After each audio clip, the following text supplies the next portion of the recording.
गीता ज्ञानदाता ब्रह्म कह रहा है वो नहीं करनी चाहिए। श्रीमद् भगवत गीता जी अध्याय नंबर 7 के 12 से लेकर 15 आपने पढ़ लिए।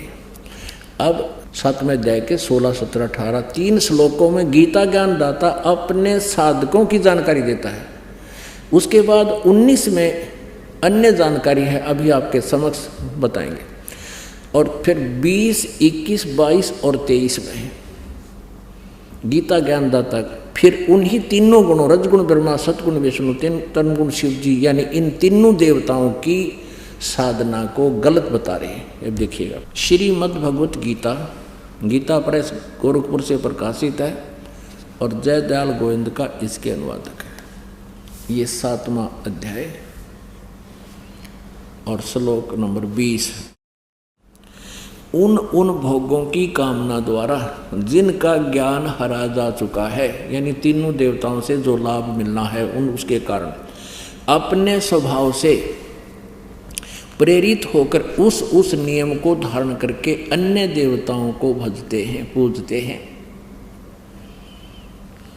तो और 21 में क्या बताया फिर, जो सकाम भक्त जिस देवता के स्वरूप को श्रद्धा से पूजना चाहता है, उस भक्त की श्रद्धा को मैं उसी देवता के प्रति स्थिर करता हूँ। यानी जो विष्णु की साधना करता है विष्णु रूप धारण करके आ जाता है, जो शिव जी की पूजा करता है शिव जी का रूप धारण करके आ गया और उनके छोटे मोटे काम कर दिए ताकि वो लगे रहें। अच्छा, 22 में क्या कहा है, वह पुरुष उस श्रद्धा से युक्त होकर उस देवता का पूजन करता है और उस देवता से मेरे द्वारा ही विधान किए हुए उन इच्छित भोगों को निसंदेह प्राप्त करता है। अब इसने तीनों अपने पुत्रों को एक एक विभाग दे रखा है, इनको भी थोड़ी थोड़ी शक्ति दे रखी है और वर्क डन ही ये दे सकते हैं तीनों, केवल जो जैसा करता वैसा। परंतु उन अल्प बुद्धि वालों का है गीता ज्ञानदाता कहता है उन मंद बुद्धि वालों का वह फल नाशवान है जो ब्रह्मा विष्णु महेश की पूजा करते हैं, तीनों देवताओं की। वे देवताओं को पूजने वाले देवताओं को प्राप्त होते हैं और मेरे भक्त मुझको ही प्राप्त होते हैं। जैसे चाहे भजे, ऐसे गलत अनुवाद किया, मेरे भक्त मुझे प्राप्त होते हैं। अब पुण्यात्मा, अब ये काल कहता है कि ये जो साधना ये कर रहे हैं इनका ये पूजा अन्य देवताओं की जो पूजा करते हैं ये शास्त्र विधि रहित है। अब देखिएगा अध्याय नंबर 9 के कुछ श्लोक आपको दिखाते हैं।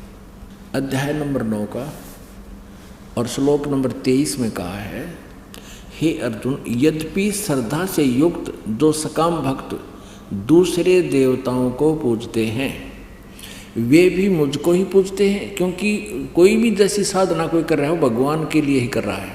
तो ये कह रहा काल गीता ज्ञानदाता कि वो भगवान की पूजा के लिए ही कर रहे हैं, किंतु उनका वह पूजन अविधि पूर्वक अर्थात अज्ञान पूर्वक है। अब कहते हैं वो अविधि पूर्वक शास्त्र विधि को त्याग कर मनमाना आचरण है।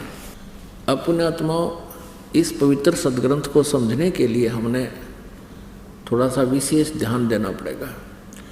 अब यहाँ गीता ज्ञानदाता 11वें अध्याय के 47-48 में कह रहा है कि ये मेरा वास्तविक रूप है, जो विराट रूप दिखा रखा था, और मेरी प्राप्ति इसके दर्शन अर्थात काल प्राप्ति न वेदों वर्णित विधि से, न किसी जप से, न तप से, न क्रिया से, किसी से भी वो नहीं हो सकता।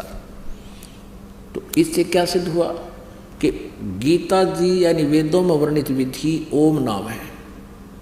ओम के जाप से कहाँ जाता है ब्रह्मलोक में, वो महास्वर्ग है, लेकिन वो दर्शन नहीं देता वहाँ ये काल इनको।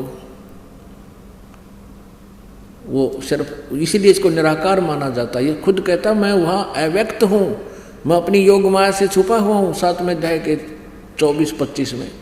और ये मूर्ख जन समुदाय मुझे कृष्ण मान रहे हैं, व्यक्ति रूप माया हुआ मान रहे। मैं व्यक्ति नहीं हूँ, मैं तो अव्यक्त रहता हूँ। मैं कभी इस रूप में कभी अपने वास्तविक रूप में किसी के सामने नहीं आता।